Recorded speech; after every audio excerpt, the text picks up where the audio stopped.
Hey, our goodly awesome podcast starts precisely now.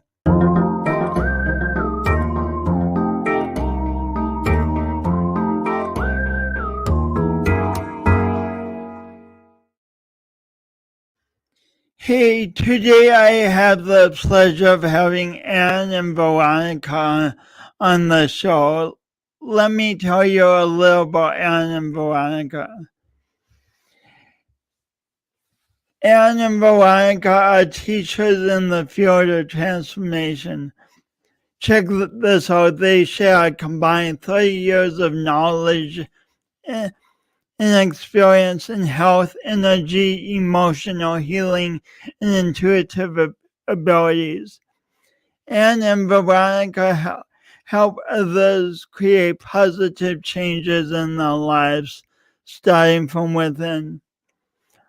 Their company is the Manifestation Mindset Institute. They teach people the process of deliberately manifesting by developing the right mindset and mastering their emotions. Anne and Veronica host a live show on YouTube called Manifestation Mindset, which airs on Tuesdays and Thursdays at 2 p.m. Pacific. On the show, they share tips on developing the mindset of manifesting, overcoming emotional challenges, breaking through limitations, and manifesting a life of love, purpose, and peace. Now, awkward transition for just a second. Let me bring Anne and Veronica on. Please help me welcome Anne and Veronica. Yay! Hey, good to see you. Good to see you. Happy Wednesday. Happy Wednesday. Happy New Year. It's the first time we've had an opportunity to speak since the new year. 2021 is a whole new year, and it's perfect having you as my first guest of the new year, because people right now are thinking of really manifesting what they want in 2021, but I know for me that on New Year's Eve I set goals, and then by the end of January I've kind of forgotten them. I think a lot of people do that. They set goals, and then like halfway through the month it's like they're gone. So what's the difference? Because when we set goals, we really want to do them, but where do we start falling off the wagon? I think in my own personal experience, because I've gone through that process, and I think a lot of times there's a lot of things that we all really want to change in our life. There's always something that we are striving to change, whether that's we want to improve our income or our career. We want to improve our relationships. We want to improve our health. Those are the three common ones. And a lot of times it can go out of our comfort zone, meaning that, we have to change not just writing down the goal, but we have to change habits.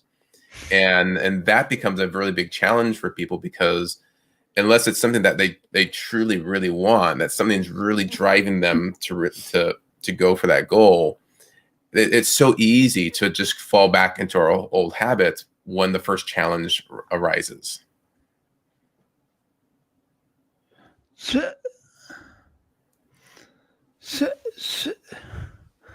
How are habits? How do they become so addictive? Because obviously we as humans have growth within us. We grew from tiny babies to where we are now. But why all the sabotage? Well, with habits, if you've been doing something for so long or for so many years, to try to change it can be uncomfortable, and also it's something different that you're not used to. So you have to make it something that you do on a daily basis. And if you forget, maybe write yourself a note so you'll remember to do something, or set a timer in your phone that will remind you, like, okay, it's time to meditate, or it's time to, do something, whatever your new habit is. But it does take a while before that new habit will become your normal routine. Yeah, and we have to all work towards that. And we all have habits that work really well for us, and then we also have habits that don't work very well for us. And we can spend our whole life just working on habits. And the biggest thing is focusing on, like, what is it? What's one key thing that you can start with today to work on to help you move closer to that goal? And I think what also happens is, because there's so many different aspects that need to be changed, people will have like maybe more than one goal. I think that the process of the change is like too many steps that people have to think about, and it becomes overwhelming. Mhm. And it's like it makes the mind exhausted. And why do we create habits in the first place? Is because the brain doesn't like to work very hard, or our nervous system, it just wants to go on automatic. And so when we repeat things, we condition ourselves to do something in a certain way, whether it's the way that we talk, the way we wake up in the morning, our routines. And from there, it's like our brain just likes to do it automatically without us having to think about it. Think about when we're driving on the road, and and we kind of daydream a little bit, and next we're at our destination, and we're like, I don't remember pulling off the freeway, because we've done that route so many times that we do it unconsciously. But when you join to a new destination, you're like focusing on the street you have to turn on. There's all these little nuances that you have to pay attention to, until it just becomes, oh, I don't have to really think about that anymore. I just do it. So to retrain that, it's a process. And how do you help people with this retraining process? That's part of it. I'll let you answer that, and then I'll chime in. Yeah, we train them partially on that, and to create new habits that are going to help them. But our main thing that we do is to help people to clear the limiting beliefs or the blocks that is stopping them from moving forward. And a lot of times that's unconscious, and they're not even aware that there's something there that's stopping them. But the subconscious mind will always remember, but they consciously won't remember, what's even there, what's going on, until we dig it out. And they're like, wow, like, I didn't even know that was there. I've worked so much on all these other things, but I had no idea. So it's very interesting how we can really dig deep into figuring out what the main issue is. Yeah, there was I remember we were doing a workshop a few years ago, and there was this lady in the audience, and we were going to demonstrate this with her. And so she came up, and she wanted to focus on earning more income. She was starting a new career, and she really wanted to build that up. She was used to being like the corporate world. And when we started asking her, like, how much money would you love to earn each year? And she gave us a number. And so we started to we do some physical testing on people, and we have them repeat things. And we say that we may want things, but at a subconscious level, there could be something negative towards that, is why we push that away. And so for her, the number that she put out there, she says she wanted it, but it's like her subconscious mind was saying, no, that's too scary. And we were able to pinpoint an experience in her life where she told us it was around like 10 years old. And we came up with the age, and she just told us what happened at that age. And she mentioned that she was like on a school bus, about 5th grade or so. And she developed really early as a young girl, and people would tease her.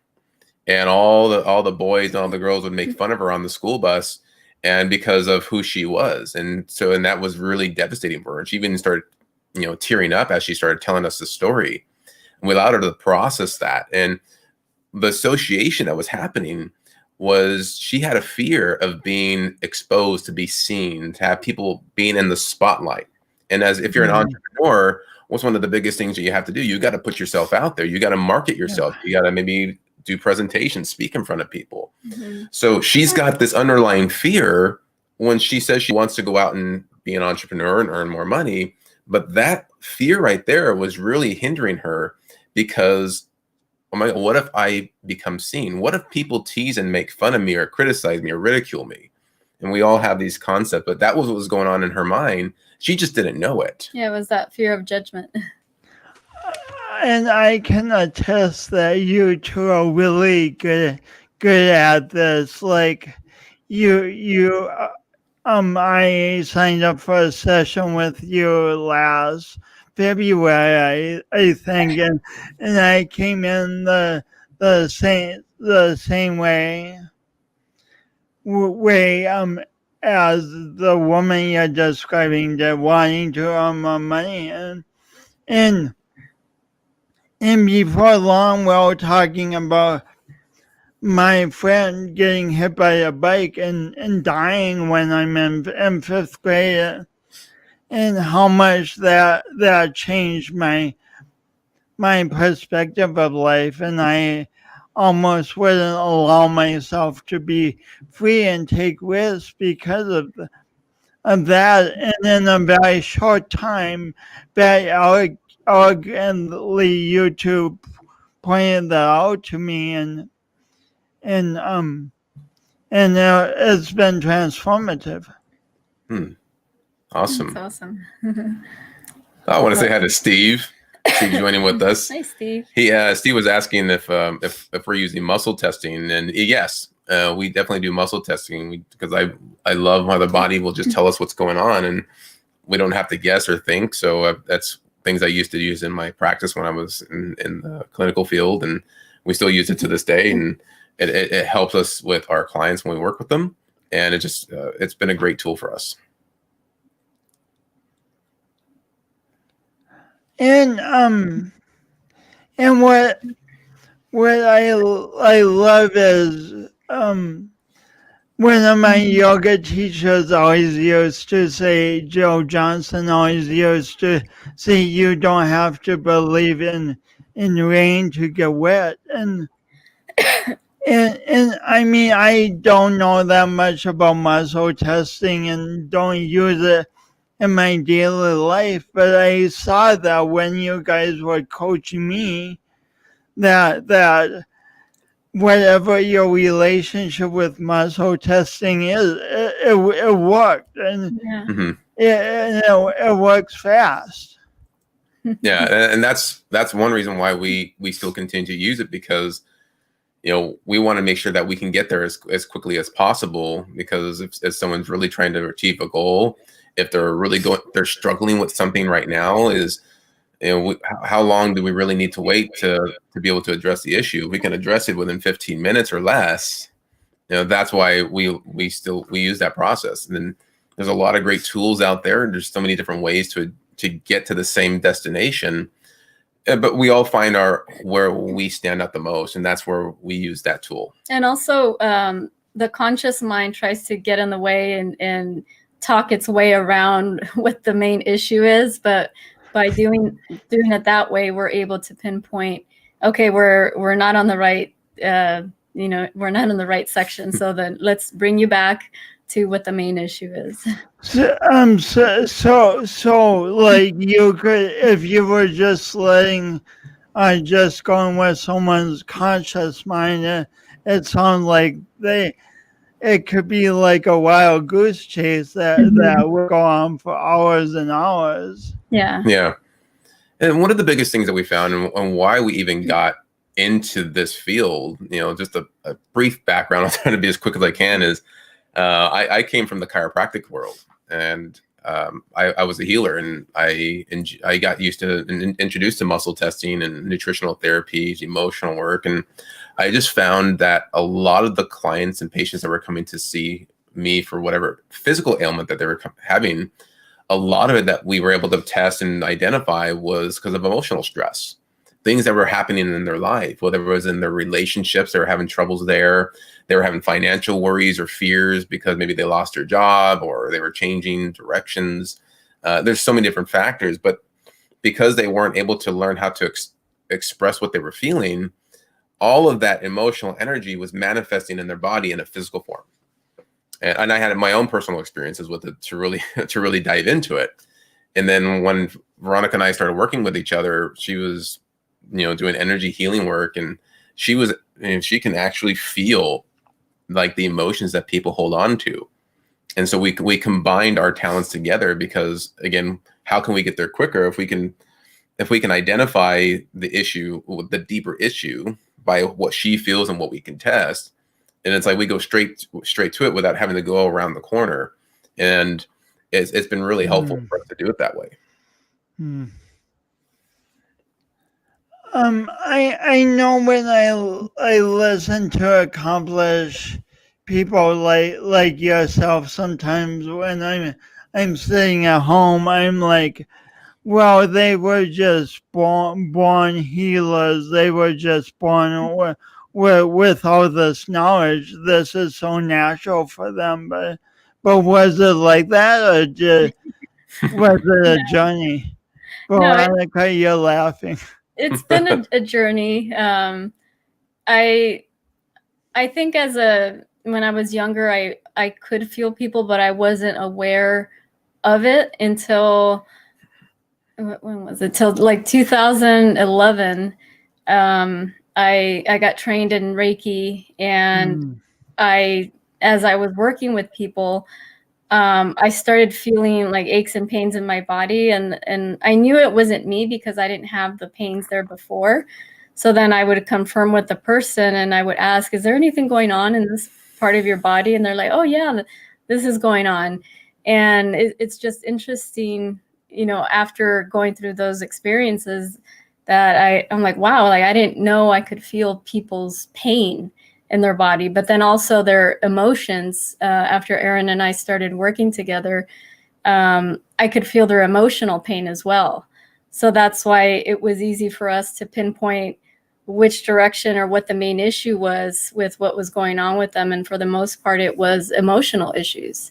And when it comes to manifesting, a lot of times it's the deep inner stuff that needs to be cleared before manifestation can take place. We're always manifesting, but when you have like a specific goal in mind, we have to clear all our internal stuff that's going on, and people don't like dealing with that. So that's a main thing that people need to work on, is their emotions, but it's almost like they're afraid to face it. What would you say to someone who's like, I don't want to talk about the past, deal with the past. It's done. I just want to create my fortune now and move forward. You both laugh. Well, we never push anybody to do the work. They have to be willing to do the work. So we try to explain that to them. We always give people the safe place, but we don't start there. Like, we don't always tell people, we're going to work on your emotions. We're going to identify to see if there's anything there that might be stopping them from moving forward. And a lot of times it takes them to an emotion or an experience that they have. And usually, like, when people go through it, and because we've had the people that just were so resistant to it because they've, like habits, they've conditioned themselves not to feel. And so when we try to educate people now, it's like, it's okay for us to feel our own emotions, but that's not an easy process for people. That took me a long time to really be comfortable with. And so I think when people started working with us, because when I was just doing it by myself before, but when Veronica started helping me, we started to notice that people started to feel more comfortable opening up and sharing. Like, we don't judge, we don't put our thoughts on it. We realize that what we feel, it just is. And so when we give people the safe place to express what they're feeling without feeling like, oh, they're gonna criticize me if I'm crying, that makes me feel weak, because that's why people don't like to show emotions. What are people gonna say about me? So when we give them that safe place, and they're more open to sharing these experiences. But a lot of times when you start talking about an event that was very significant to you, the emotion just naturally comes up. And that's where we take people to, is we don't try to talk about the feelings. Like it's going to come up. And we tell people, like, if you're upset, you're angry. And then people will all say, well, I've already worked on that issue before. We were talking about this on our show yesterday. And it's interesting when people say they work on that, but yet they're still getting emotionally upset about it. When that means they've worked on an aspect of it, but there's so many different pieces to the puzzle that still need to be addressed. Otherwise, they wouldn't be reacting the way they are to that event. And sometimes when Aaron mentioned being comfortable, sometimes when there's people that have issues with a specific gender. So we had worked with a young lady that she had male issues, issues around men and all kinds of stuff. And she wouldn't look at Aaron at all. She kept looking at me, and Aaron pointed that out to her. He said, have you noticed that you only look at Veronica and you don't look at me? But once we were done working on the issues, then she was able to look at him and feel comfortable. Where before it was like, like she wasn't comfortable at all. Wow, what a rewarding moment. That sounds so rewarding, like to finally see her be able to look at you. Yeah. Yeah, and there's just so many different reactions, like what happens just naturally when we clear and release things that we carry and hold on to. And what we start to experience is once, someone's coming in for all these physical pains in their body, and you start clearing all the emotions because they're having relationship issues at home, and all their pain starts to go away once they clear all that out. And then we got to a point in our career when we thought, what do we really want to do? And we realized, well, what if we started to address the cause of the issue rather than trying to treat the symptoms, just like if you're in a clinical practice. And we really enjoyed doing the transformational emotional work. And then we just sat down and understood what was it that we really wanted to do? What could we do together? And we changed our whole business model. We left the practice. I don't practice anymore. And we realized, let's help people with the real issues that they're having in their life so they don't have to go through the physical pain. And when we're talking about goals earlier, is if we all want to achieve something. There's something that we want in our life, but it's all these things that we have to work on and change within ourselves in order for us to move forward. And the emotional part is a big part of that. Setting and identifying what you really want is another big part. I mean, you can't achieve anything if you don't know what it is that you really want. So we go through a process. So we have to help people identify how they think, how they feel, and what habits and actions are they taking that are causing them to get the results that they are getting right now, and how can we change it to get the results that they want to get. And what you asked earlier about if someone doesn't want to work on it, we remind them that it's just going to keep showing up until you deal with it. Like you want to put it aside, that's fine, but it will keep showing itself. So there's no way to outrun the stuff too. Like outrun the negative emotion. They can block it, hide from it, but at some point we found that things tend to re-show themselves up. Certain situations tend to happen. You might be good for a few years, and then something happens where it re-triggers all of that stuff up again. And then people might ask that question. Maybe we've asked that to ourselves: is why does this keep happening to me? Why do these things keep showing up in my life? Because it's the universe telling you, hey, there's still something that you need to deal with. And once you deal with that, you won't experience those situations anymore. Or if they show up, you won't react in the same way. Steve asks, how are you testing when treating people remotely? I guess muscle testing. Yeah. So Aaron will test me for them, so I can tap into their energy, and it's like if they were here in front of us. So it's exactly the same way.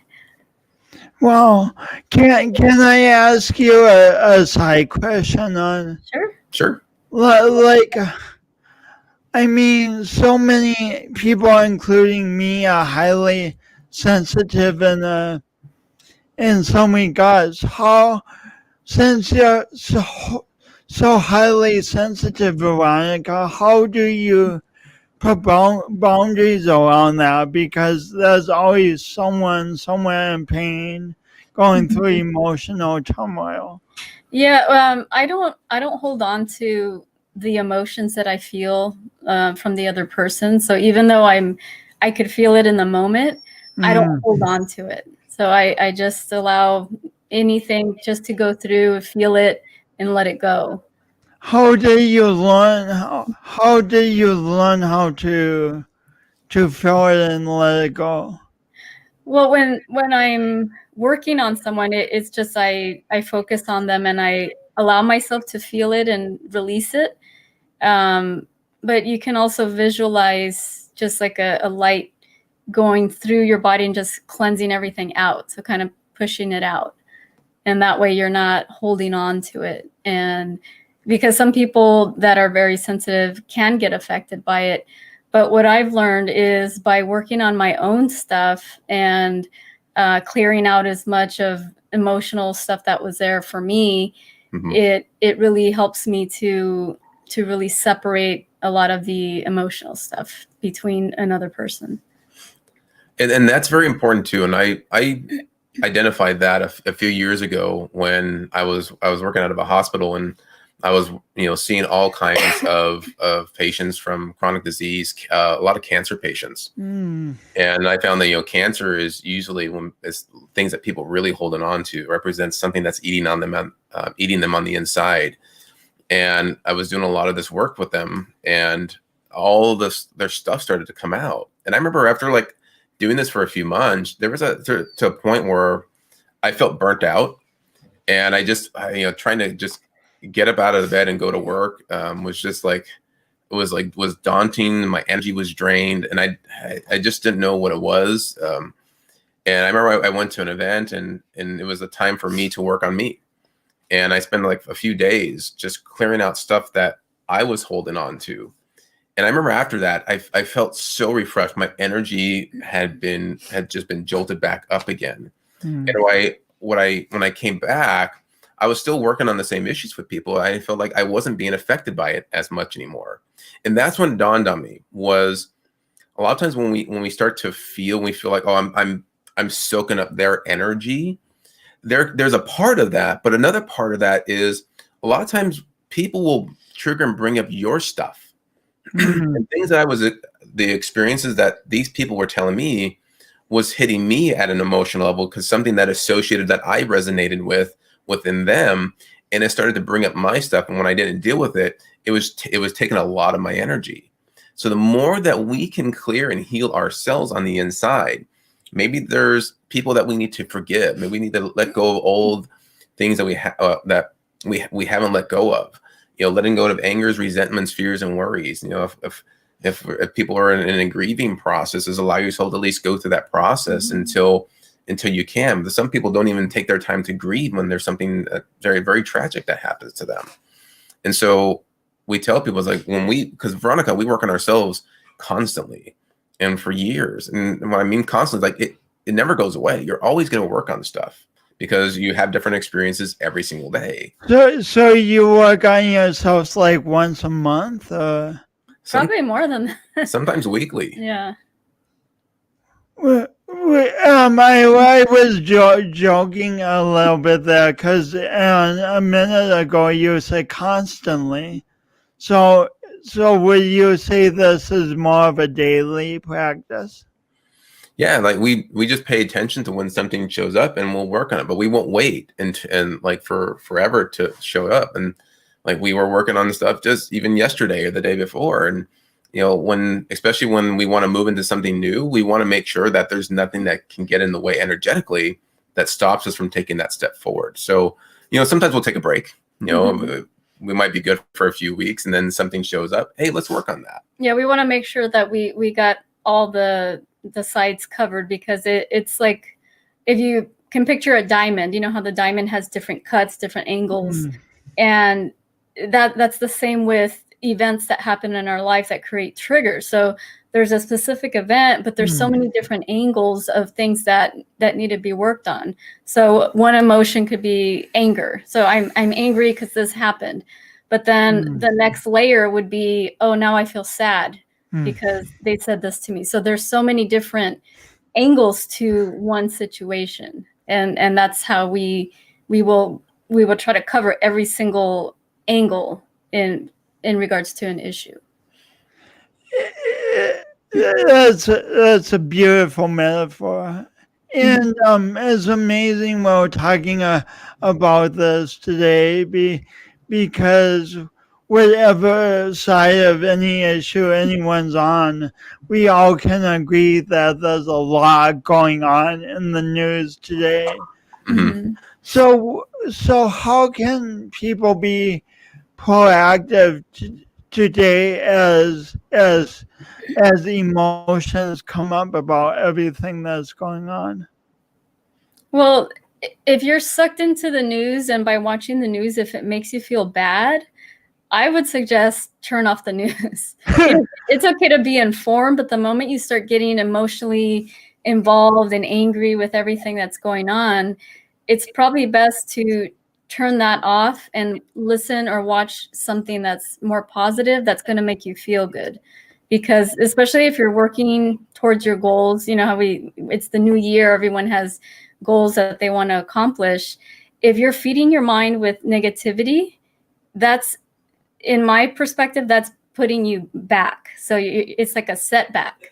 But if you're feeding your mind with positive information, things that are going to make you feel good, and then now you're in that higher vibration, now that's the moment to start focusing and working on your goals and things that you need to do, because you want to be in the right vibration. And what I mean by that is like the feel good emotions as you're working towards your goals, because the moment you start feeling angry and frustrated, it's setting you back.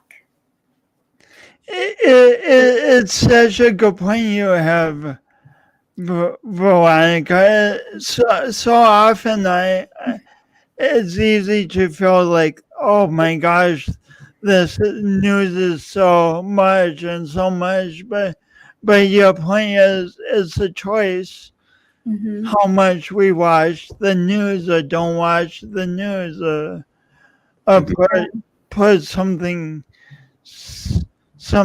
good and positive. Yeah, And especially then if you can't do anything, if it's something you can't do anything about, but it's making you angry, then why watch it? Like why allow yourself to bring your vibration down by focusing your attention on something that you can't change, and that's just bringing more misery to yourself if it's creating anger. Yeah. And if we're in this process of creating, right? Have you never noticed that when we're in a really good mood and we're on fire and we feel just like lit up, like we want to go out and we want to do things. We want to create. We want to finish those projects we say we're going to do. We want to, we want to put on these shows. We want to help other people.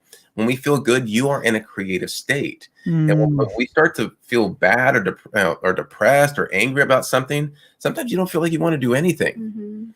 And so it's like to look at just opposites, like one's a creative state, one's a destructive state or a decreative state.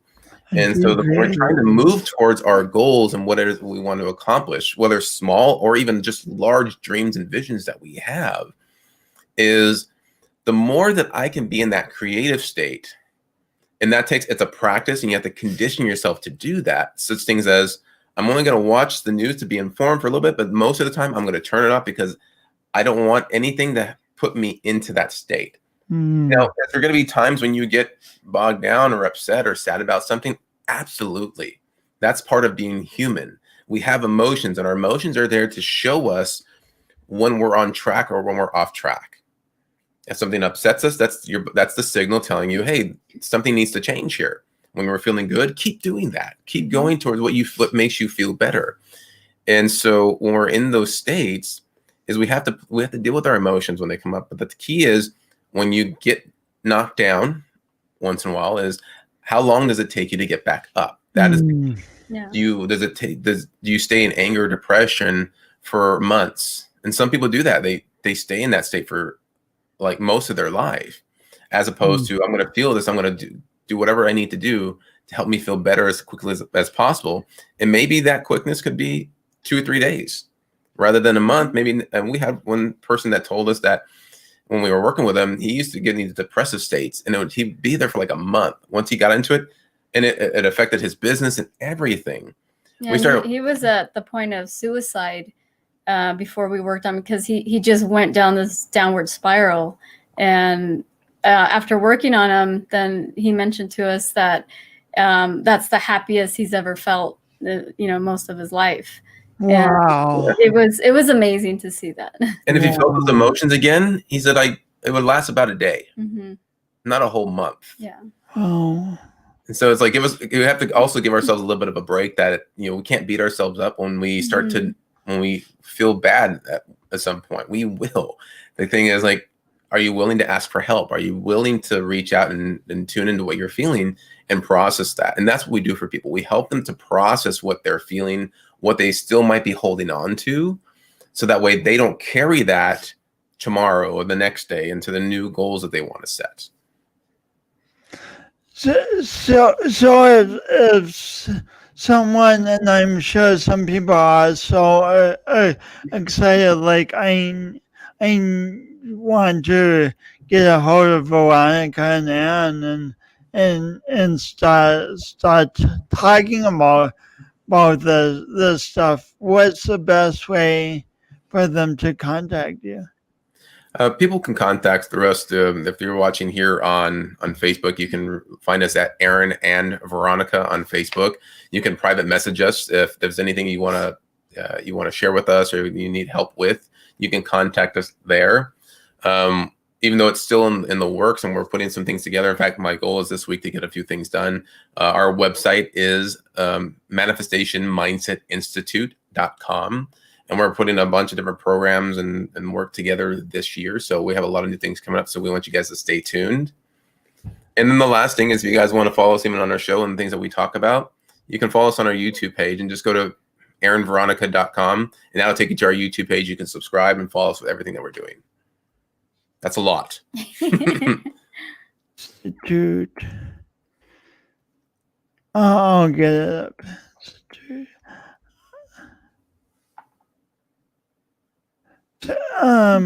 What's something that someone can do right after the show to feel better? I know that's a broad question. Something they can do to feel better. What works for me is listening to, like I mentioned earlier, things that are going to help to uplift me, or positive information that's out there. There's a lot on YouTube that you can find. You can tune into our show, but there's so many great resources out there that you can find on YouTube. Also, to relax the mind, you can listen to a meditation or a guided meditation, and that will really help to, if your mind is just kind of all over the place, that'll help to really calm the mind. What's the easiest way to find your show on YouTube for people? Oh, I put it here in the feed. You can go to aaronveronica.com, and that will link you directly to our YouTube page. And you guys can see our latest episodes that we have. You can pop that comment up here onto the screen in the comments. There it is. So just go to aaronveronica.com, and that will take you to our YouTube page. And if you haven't done so, you can subscribe. There's a little bell icon you can click to get notified anytime we have a new video that's posted. Sometimes we'll post things on our Facebook page as well, but we're really doing YouTube this year, and that was a big goal for us, because we were doing everything on Facebook, and we said, wait, we need to go bigger. So we're doing YouTube right now and really building that up. Speaking of going bigger, you to put on an event that I actually went to. Mm-hmm. Yeah, it didn't end up being live because of the pandemic, but it was wonderful. Thank you. Yeah, thank you. Yeah, that was back in April. We were supposed to do a live event, and everything that happened, we did it online instead. But it was still a great turnout and a lot of fun. I think it even worked out better because we were able to have more people that were able to show up that couldn't make it because just of travel purposes, and they can join us from the comfort of their own home. Yeah, people in different parts of the country, and Well, I encourage people listening to get a hold of both of you because, but I mean, the combination of how you work together is so nice. You both are very humble. It's not like sometimes I'll go to a professional and it'll seem like they're on the pedestal and I'm having to crane my neck and it's hard. It makes me feel small, but what I'm saying is you both are every bit that professional, only you also connect with people wherever they're at, and it just feels good to be a client, and it feels good to be a friend, and thank you for who both of you are. Thank you. Yeah, thank you. Thank you for having us on. Cool.